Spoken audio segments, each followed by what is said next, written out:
today I actually had some raw testicle and butter. So I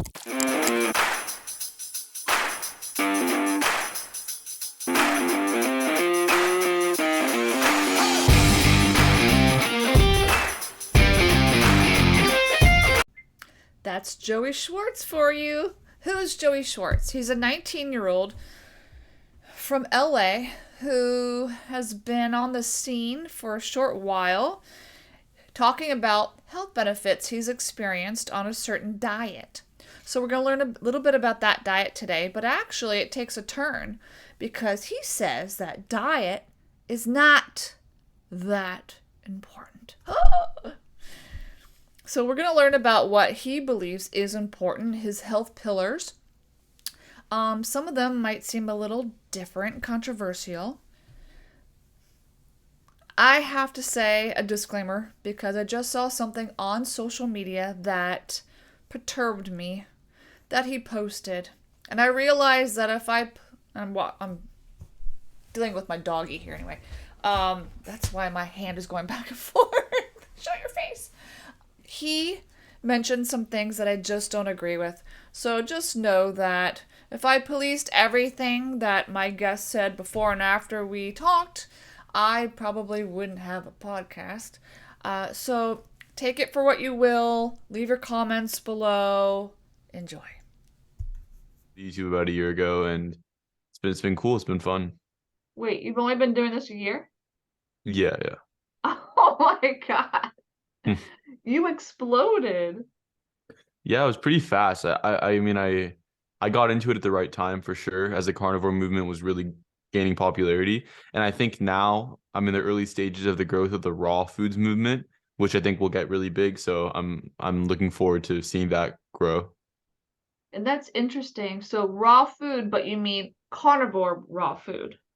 Yeah, I mean mostly carnivore. At least, I mean my diet is like 85-90% raw animal products, so it's mostly carnivore, yeah. Nice. I guess I should ask, are you okay to share what you might eat in a day? I didn't. Oh yeah, absolutely. I'll tell you today. Usually, so I never fast. I wake up and I just have a bunch of eggs, usually just raw eggs. I'll go outside, see the sunrise, ground. I think that's incredibly important, getting a lot of light in the morning. And so I'll do that with my eggs. Sometimes I'll do a bit of unheated honey with it, but that's only on occasion. And then today I actually had some raw testicle and butter. So I actually like the organs a lot. I do a lot of organs. They're so much fun. You feel so good from them. There's a crazy buzz when I eat organs, so I do that. But a typical day, it'll be maybe I'll eat some butter after the raw eggs. I'd probably go through like half a pound of butter a day, so I eat a lot of butter. And then I eat meat twice a day. So I will eat meat maybe that like 12 and then it's 6 or 7, and usually it amount about a pound to 2 pounds, depends on the day. And through the day I'll be eating eggs, I'll be eating butter, do a bit of honey, maybe I'll do one fruit a day from my tree in my backyard. And yeah, that's pretty much what I eat. Do you ever go out to eat? Yeah, so I like Ethiopian a lot. So what Ethiopian restaurants have is something called yeah, kifto, which is basically just raw meat, and they have a fermented bread with it, which is, to me, it's not a really big deal. It's a pretty high quality fermented thing, and I think as long as the grains are fermented, it's way less abrasive on the gut than things that are not fermented. And that's why when Weston A. Price was traveling around and looking at all the cultures that ate grains, they always fermented them or soaked them to get rid of the anti-nutrients and make them way more digestible and with more bacteria.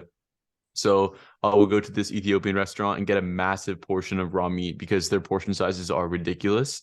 And it's awesome because if you go to a French restaurant and like around where I live in LA, it's ridiculous how much you pay for just a few ounces of tartare. But at these places, I mean, they give you just a plate full of raw meat with good things mixed into it that it makes it taste really, really good for like $16, which is not bad at all. Wow. So yeah, I do that. And then sometimes I will just eat cooked food. I try not to these days, but I don't think it's the biggest deal in the world. What I really care about is high quality. So there are some places near my house that just have some, organic free range eggs and Sometimes I'll just go get an omelet if we're going with my family for a breakfast or something. And that's not a big deal to me. That's not a problem. I just don't want to eat non-organic stuff that's sprayed with pesticides and raised poorly. That's really what matters most to me. But yeah, if I go out, I don't stress too much at all. I find that it's not worth it. Like fasting while your whole family's eating is just gonna make you seem like the outsider, and people are gonna look at you weird, and you're gonna be more stressed out, and it's just not necessary. So for me, I eat and I feel fine after, and I know that if I just revert back to my raw foods diet that I feel best on, as soon as I finish up, I'll be okay, and all will be well. So I can make things work. I try to find the restaurants with the best quality, if not raw meat. Yeah. And there's something to be said about having a strong constitution. You veer off what your norm is, you can get right back on, right? Yeah. And usually it comes down to the same pillars. It comes down to getting a ton of light. Like I think that's probably maybe just as important as the diet now. Because if we're under blue light all day, we're also around EMF all day. And these things are going to dehydrate our cells. It's going to just completely disrupt our physiology and the way we're supposed to function. We're supposed to be in nature. We're supposed to be as connected to the earth as possible. And so not getting light has implications beyond what most people understand. So usually I'll just talk to people and say, well, do you really want to optimize things? They'll be like, yeah. I'll say, okay, this is what you should do. You should wake up in the morning. You should go outside and ground and don't look at your phone yet. And just think to yourself, maybe close your eyes, meditate or something. Just do something spiritual and relax.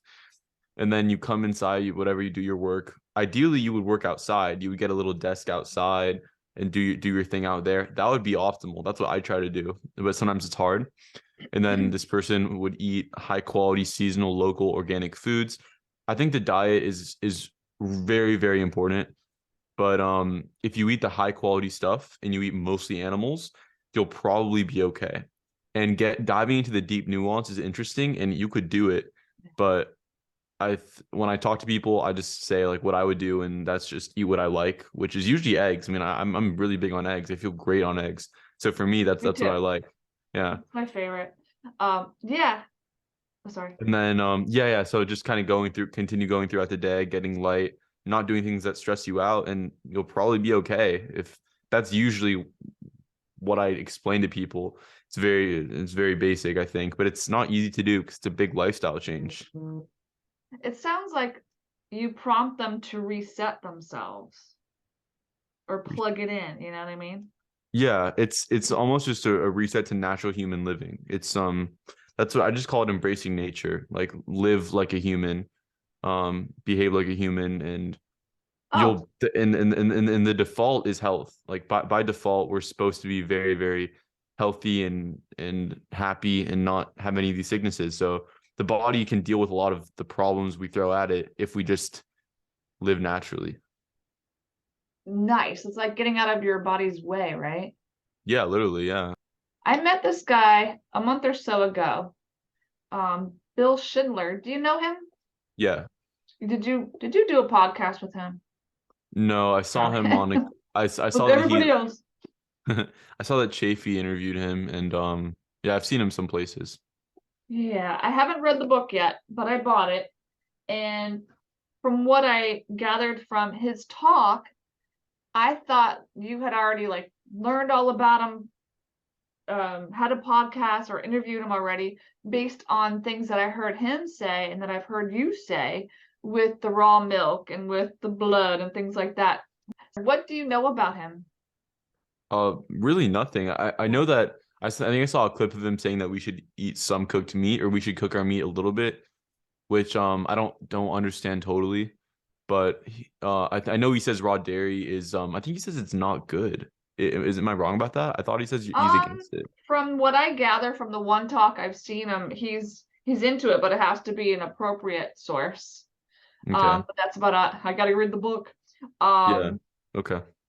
and he was into where he did appreciate the cultures that took blood from live without hurting live animals and raw Hmm. milk, and he thought that that was probably one of the most optimal things, but I don't want to put words in his mouth anymore.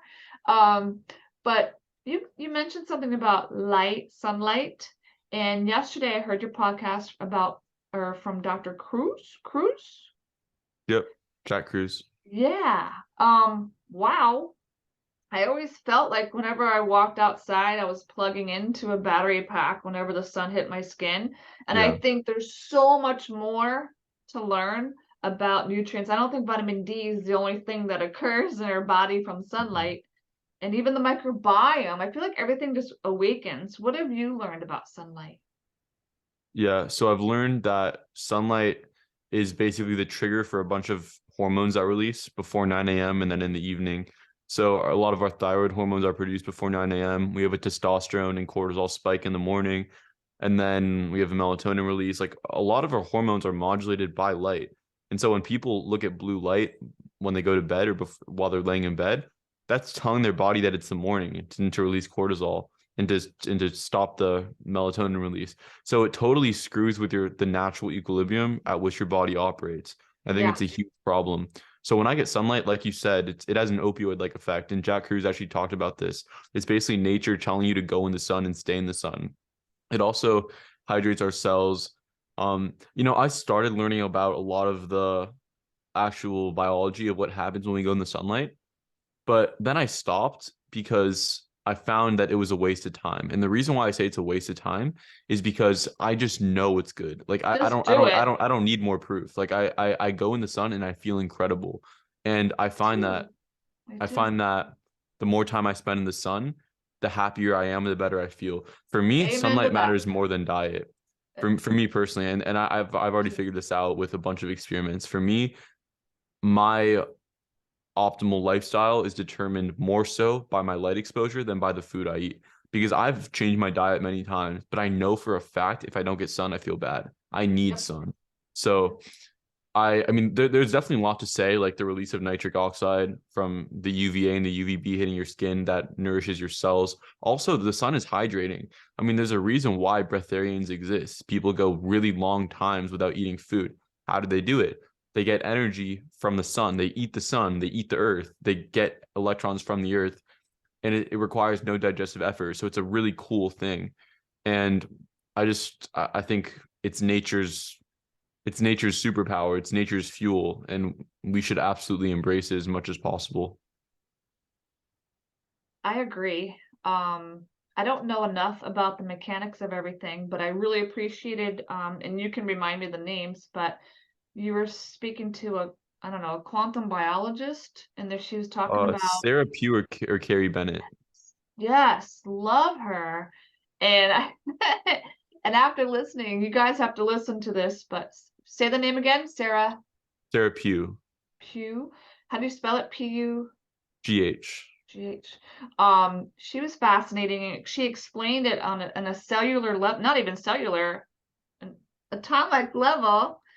So you have a real good knack at, well, first of all, you seem to really follow what these very intelligent people, or seemingly intelligent, or maybe they're crazy, but I think they're onto something.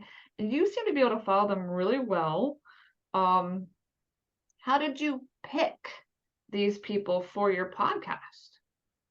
Yeah, it's a good question. So I I'm very in tune with my instincts and with myself, and when I hear something, I can pretty much determine whether it's truthful very fast. And I've always had this sort of skill where I just figure things out very, very quickly with truth versus lies. And I feel like right now, where the point where I'm at, having found most of the pillars of health pretty quickly, I just really trust when I hear a voice. If it speaks to me, I'll reach out to them. And when I heard Sarah Pugh and when I heard Jack Cruz and when I heard Carrie Bennett and all these people who have these really unique ideas that aren't mainstream at all, I just found them touching. Like I felt personally touched by them. And there have been times where I interview people just for the sake of doing like a mainstream thing or get a bunch of views, the carnivore space. There were a lot of the carnivores who I interviewed who I didn't feel any sort of attachment with on an intellectual level or just on like a spiritual level even. It was just people I wanted to grow my channel from. But the quantum people like Jack Cruz, I hear him talk, I hear him explain light and the importance of it, and I feel a connection to it. Me too. So these days I really just interview people who I feel like speak the truth. I am so curious though. I wonder what these people actually eat. Did you get into anything with Jack or Sarah or anybody about what they Yeah, actually eat? yeah. So Sarah Pugh eats mostly raw meat. She's mostly raw carnivore. I think she'll do some eggs and stuff, but I think she's mostly raw meat. Jack Cruz places a huge emphasis on DHA, which is found in large amounts in seafood. Jack Cruz thinks that we are supposed to be near the oceans a lot, and so he thinks that we should be living like in El Salvador and stuff. And just so he eats a lot of oysters for that reason, a ton of shellfish and fish. Just that's what he is big on. He thinks that the food is less important though. Thinks that, and Carrie Bennett as well. They both think that the food is less important and that it's more about light. And that may be true. It might be true because we see so many humans all over the world who eat drastically different diets and yet they thrive. So I think the most important thing is seasonal, local, high quality organic. And you do that and you get your proper light exposure, which everyone needs to focus on, absolutely, then you'll probably be okay. And yeah, so I pretty much know what every person I interview eats. Um, I know Carrie Bennett eats that. None of them are afraid of saturated fat. They all understand that. So I've never interviewed a person who thinks animal fat is bad or animal protein is bad. Um, but yeah, so they all eat lots of animal products. It's just a lot of them do consume some vegetables. I know Carrie Bennett talked about how she likes asparagus and all that. All that's fine. It's not, it's not gonna kill you. Um, what do you think you want to, or what are you studying right now? Like, formally studying at an institution? No, no, I'm not formally studying anymore. It was just a waste of time, because I could spend 4 years studying at an institution and learn literally 5% of what I would learn if I spent those 4 years doing what I wanted to do and studying what I wanted to study. And I know that for sure. So it'd just be a waste of time.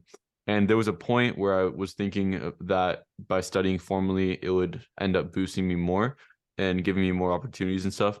But then I realized that life is really too short for that. And I need to learn as much as I can, as fast as I can.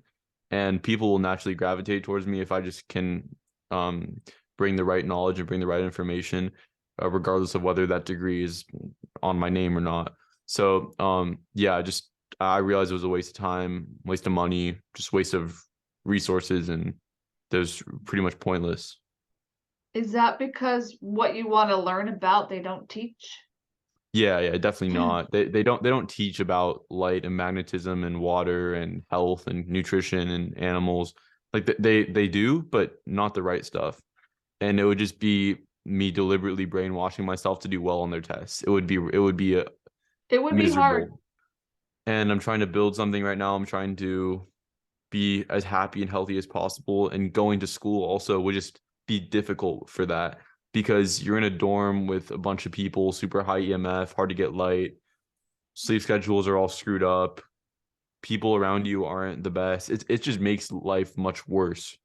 And yeah, I don't want to do it. Yeah, it's definitely not for everybody. Of course, the mama side of me with a junior, almost senior in high school right now wants to say la la la la, don't let him hear that. Yeah. Well, So I mean, my parents want me to go as well, and I understand that. They absolutely do. But at the end of the day, I mean, it's my life, and I know that it's not best for me. I know for a fact it's not best for me. yeah. So we'll see what happens, and we'll see what path I take. It's not like you can't ever go if you change your mind. Not Yep. that Yep. you would, but that's what a parent wants to hear. So a little tidbit there. Yeah, that's what I tell them. Yeah. Yeah. Not even 20, and you know what you want. I really got ahead of myself and I didn't even ask you about your beginnings with this whole lifestyle interest you have. Can you explain that fun story you have about your English assignment? Oh yeah. Or go further So back if you want to. yeah, just so the whole thing started when I was just trying to be healthier. I realized that diet was probably a big part, and it is. I wasn't wrong about that. I kind of thought it was only diet, which was wrong. So that's what I started trying to modify first. But quickly started to experiment with new things. Did keto, did animal based, did carnivore, and I was learning about carnivore. I had to do an essay in my English class, And so I decided that I would just take the opportunity to write a persuasive essay about the carnivore diet because I wanted to learn about it. And it was just a good opportunity to, so I didn't have to waste my time doing some, stupid assignment about an essay that I didn't care about. I could actually learn. And that's kind of the same perspective I have about doing interviews and stuff and research and YouTube videos because yeah, I mean it's work, but I learn as I do it. So it's beneficial whether it does well or not. It's always going to be Amen. beneficial. Yep. So yeah, I wrote the essay. It was long, 50 pages. I learned a lot while doing it, but looking back on it, there's a lot of things that were wrong in there. Not, I mean, from like a normie mentality, it's all like it adds up nicely. But knowing what I know now, a lot of things about like evolution not being exactly what we're told, and certain things about even just biochemistry that I don't agree with anymore. There's a lot that I would change. I haven't read it, so I can't ask you what it would be. But are you embarrassed about anything in it? Did you ever let it go public? It was published. It's being published in this book. Like I did that. I agreed to it a while ago. Uh, Yeah, yeah, you it's can yeah, always add an addendum. yeah, exactly. That's cool. Yeah, I have so many book ideas or have over the years, and oh my gosh, I have to say, I'm so glad social media didn't exist when I was younger and I first started out. Did you ever hear of Susan Powder? No. Okay, I should have. Well, you wouldn't even recognize her, but I think she's from the 90s. Obviously, you wouldn't know her, but your mom, ask your mom. She was part of the anti-fat diet and she was in shape. She was a trainer or seemed like it into exercise and diet. But she was so motivating, like she was so empowering, and I just loved her. And along with Richard Simmons, of course. And if I had social media, I would have been all about it. Touting everything she believed in. It was all about lower fat. Yeah. Talk about embarrassing.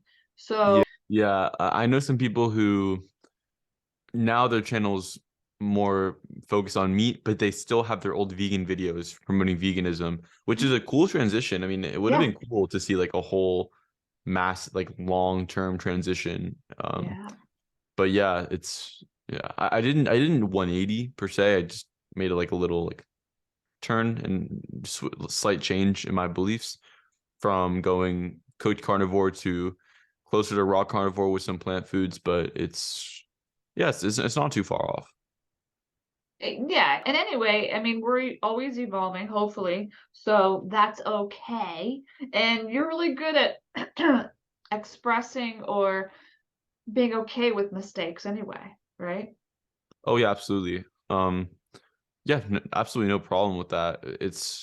We're all learning, like you said, we're all making mistakes and recovering from them.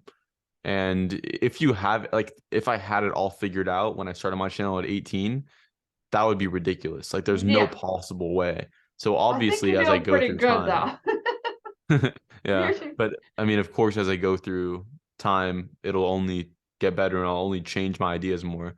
Yeah, I mean, honestly, even if you're old, like if you start a YouTube channel and then you just keep the same exact idea as you continue studying for years, that's crazy. That's crazy to me. How could you not learn as you go, regardless of what age you are? It's amazing how much you've learned in such a short amount of freaking time. I mean, you didn't have to unlearn as much as somebody like me, but still, you grew up with a dietitian mom. How is she handling all this, by the way? I'll be in the kitchen like cutting up my raw testicles. She'll be like, Joey, what are you doing? um, and I eat raw eggs, raw meat in front of them. So she's on the journey. She's on the path. Um, I tell her like she used to be the super anti-saturated fat, low fat stuff, egg whites, just like all that nonsense. But now she eats a lot of fat. She tells her clients to eat more meat. Like it's a step up, but it's not even close to where it needs to be. Like it's not even close because she's not telling her clients to get proper light or to ground or to avoid EMFs Be or nice to to eat mama. Be nice to mama. or to like get organic. seasonal. Those are the real main things. And it's great that she's telling people to eat more meat. It's definitely a step in the right direction. But it's really hard, like doing something for so long and then completely changing Yeah. it. Just, It's like just foundational stuff. yeah, it's hard. It's hard. It would be hard. Like I can't even imagine being in that situation. I would definitely just like be like, oh well, made a mistake. Let's move on. But for for some people, I get that's difficult. Yeah. Um, like if I thought the vegan diet was right, I would just endorse it like right away. It Yeah. wouldn't even be a question in my head. But yeah, it's hard. It's definitely hard. But my mom's making a lot of progress with what you recommend, which is awesome. Good. Yeah, when it comes to helping people, it's really difficult because they're coming from an area, a life where there's no regard for anything healthy. They just are on, not everybody, obviously, but they're on automatic pilot where they go to the store. That looks good. That looks good. And Yeah, there's no like, how are those chemicals? How is my body going to accept that? What's going to happen? So when you're training or counseling somebody there, and you're like, nope, get rid of everything. It's really hard because number one, if you lose them, then you're not going to help them at all. yeah, true. So that's a hard thing. But I'm Yeah, sure you understand that. it's definitely hard. Like you probably can't throw a whole lifestyle change at one person instantly. I mean, some people you can if you have the all or nothing personality, but I think most people don't have that. So for most people, it's kind of you need to ease them into this new lifestyle. Yeah. You've learned that already, haven't you? Um, I noticed when I mentioned like you kind of have to not sugarcoat things for people, but not make it so they're like, what the heck, and run. You had a transition recently, I think. I just heard about it today when I was preparing for this, that you changed your channel name, but I think it had to do with you going raw. Is that right? Yeah, there's a couple of reasons why I changed it. It was because I didn't want to be tied down to carnivore, and also I don't consider myself an advocate for the carnivore diet, because I think it's too minimal in who it reaches, like in the ideology. So it doesn't encapsulate enough. Saying that you follow the carnivore diet and making that your personality, which is what I had done, isn't right because it doesn't get people healthy. It's not going to be able to do that because if they're not doing the lifestyle stuff, then it doesn't matter what you eat. Like being optimal is impossible. So I didn't want to continue going down. I didn't want my channel to be named carnivore because that's not the core of my ideology. The core of my ideology is embracing nature and living naturally. So that's why I changed it mainly. Yeah. I like that. And now you're more primal. So there's the primal term takes the lifestyle that you like into effect or It does, into yeah. account. Raw. So Augenis Wonderplanets is the one who created the raw primal diet. Say it again. Augenis. Um, yeah. So in his diet, he talks about EMF. He talks about getting sunlight. He talks about grounding. Like he talks about all this stuff. It's a complete lifestyle. And so I mean, my YouTube is obviously my biggest platform. So it's I didn't put Primal in my YouTube name, and there's a reason for that. I'd rather it just be my own name. But Instagram and TikTok, it's easier to just put the Primal in there. I don't. I mean, again, I don't necessarily want Primal to be the core of my presence. It's more me. It's more what I'm uncovering, and there's maybe a chance where I come to a conclusion that doesn't necessarily work in tandem with primal. Maybe I disagree with something. And so I leave that door open. But primal can also just mean like primal and like Liver King kind of strong, old, like a Paleolithic kind of thing. Doesn't necessarily have to be a certain diet. So yeah, I don't have an issue with the term primal. I see you as an explorer. Yeah, yeah, absolutely. Yeah. um, what else I wanted to ask you? I noticed that you have obviously differing ideals when it comes to eating, as you said, from some of your videos. And I noticed that you disagree with some people. And of course, I think that's completely normal. Do you have anything that you just completely disagree, if you don't mind me asking, from someone that you would expect better of?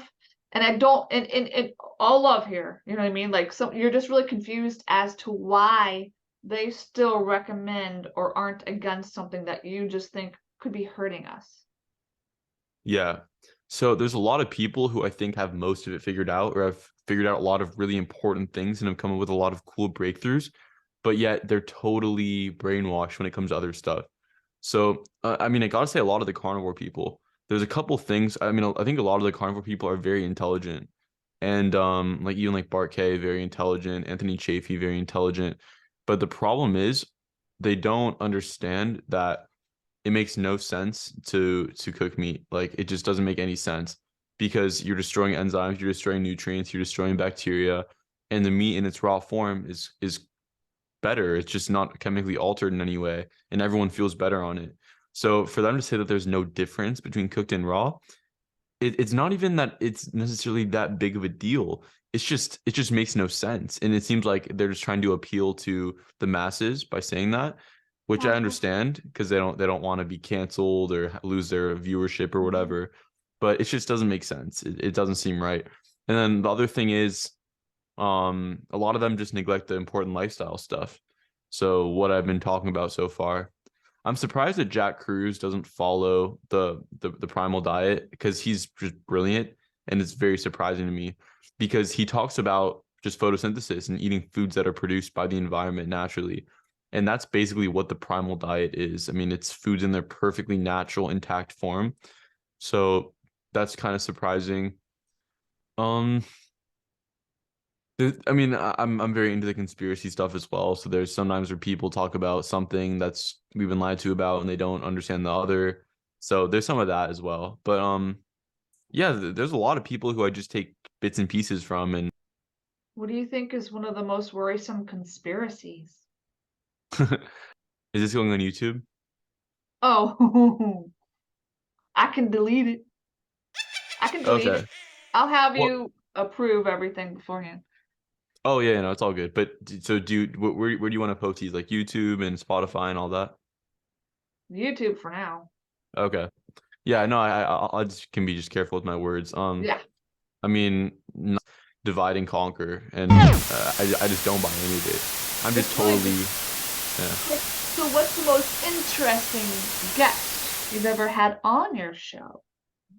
Mm, maybe probably Jack Cruz. Yeah, probably Jack Cruz, and that's gonna be interesting to a lot of people because my channel has been focused around food, and Jack Cruz literally is pretty much agnostic to food. Like, he just says eat whole foods and you'll be good. But I think his ideas are the most important for people. And if people had to, if someone was in poor health and I wanted them to heal quickly and I had to give them any person I've ever interviewed on my channel, I would either do Sarah Pugh or Jack Cruz. I think Sarah Pugh or Jack Cruz would be most likely to heal them, or Carrie Bennett. The quantum people who understand light. Oh, I don't know Carrie Because Bennett. Let's write that one down. yeah, she's great. If I gave them to Bart K or something, like, or I gave them to like one of the carnivore people, like Sean Baker or whatever, they would just be like, yeah, eat more meat, do the lion diet, strict carnivore. It's like, this person has an office job, they hate their life, they hate their family, they are stressed out all the time, they don't see any light, they're in high EMF environments, and you're going to tell them that all they need to do is change their diet and eat more meat. It's like, no, there's a lot that needs to change there. And what these people who I just named can do is actually look at their lifestyle and fix them. And so yeah, I think those people, the quantum people, are the best for healing and giving really valuable information. Did you ever see the documentary What the Bleep Do We Know? Heard of it? You would like it. It has to do with water structure. Yeah, Um, there's the on What the Bleep Do We Know? okay. Talked about or highlighted the thoughts, our own thoughts, and how they can shape the water in our body and, change our condition. and the power of our thoughts, basically. And it was quite fascinating, and it's so interesting. So when you had the quantum physics people on your podcast, I was just blown away and so happy that you're into that. So Yeah. let's find. Yeah. Oh, it's Pollock. It's I think it's Pollock. He wrote a book about structured water, and yeah, it's very interesting. I've done a little bit of digging into structured water, and it seems like what really damages it and what really dehydrates people is not a lack of just drinking water. It's too much EMF and a lack of light that dehydrates your cells. And instead of drinking like the water that we have today, because even the filtered water has fluoride and lithium and even chlorine and really bad things in it. So if I drink water, I'll just drink Mountain Valley, but I don't drink a lot of water. I really don't, because I eat so many raw foods, and meat is like 50% water, raw eggs 90%, fruit like over 90%. I mean, everything has water in it when it's raw. So it's so hydrating. And if I'm eating like 12 raw eggs a day, it's a lot of water. I mean, it's like that's like glasses of raw eggs. So I get a lot of water from that. And it's just the cleanest water produced by nature. Even the water in fruit is very clean, because it's just nature's water. It's photosynthesis is water instead of water that's in the municipal supply where fluoride is thrown into it. It's just not natural anymore. The pipes are leaching chemicals. It's different getting water from a stream. If I had a nice stream of water in somewhere in Costa Rica, I would drink that water. Jack Cruz, did you talk to him ever about electrolytes? I No. mean, he did in terms of protons, electrons, and things, but yeah, I wonder. Yeah, I'll just have to do more studying there. Now, talk about him. When he mentioned things like eating from your community, like where you're from, did he mean like where you're currently living or where your ancestry is from? So I Or think both? so yeah, you definitely if you live in California and your ancestors are from like Norway, you can't be eating foods from Norway because there's a lack of alignment there. Major one. We need to be eating foods that are local to us, where our current location. I think ideally, so when he says your ancestors, he believes in evolution, so he believes that your ancestors meaning in the tropics. So he's not saying your recent ancestors, he's saying like in Africa where he thinks humans originate from. So he wants people basically to go to the tropics where the weather is perfect and to eat the local food there. So he doesn't believe that we should be eating food from far, far away. Yeah, and I think is the relationship there also because like wherever we're at, the sun has something to do with I forgot how the verbiage. Let me check my notes here. Is it The the verbiage, photosynthetic footprint? the how much sunlight we get and the food around us is calibrated to the sunlight in your area, something like that. I thought that was Oh, quite that's really fascinating. interesting. Yeah, yeah, for sure. So food is information. So food, when we eat food, there's light information stored inside the food. So if we're eating food from a cold climate and we're in a hot one, or we're in a cold climate and we're eating food from a hot climate, there's a disalignment there, and our body doesn't understand that. Our body doesn't understand why we're eating food with all this light information that's different from where we currently are. So yeah, absolutely. That's why local is so important. You get that same amount of light. So when I hear you talk like that, and I know this is you don't know everything Cruz knows, but you've had good exposure to him and you seem to understand a lot. So I'm going to ask anyway. Now, when you talk about photosynthesis, I automatically think plants. So from plant to human, but I'm sure that impacts the things that obviously it impacts what the animals are eating that we're eating. And so that's a whole new side of science and nutrition I would love to explore more. So yeah, I'll be doing that. And when Yeah. you learn more, I need to have you back on here. Yeah, Okay. yeah. 'Cause I feel like the food thing is simple. I feel like I've gotten that covered, and there's not much more to do there. So I'm kind of over that. I only studied it 30 years, but but Yeah, my studying was unlearning so much, right? yeah, So yeah. that's great. Follow your heart. Follow your heart.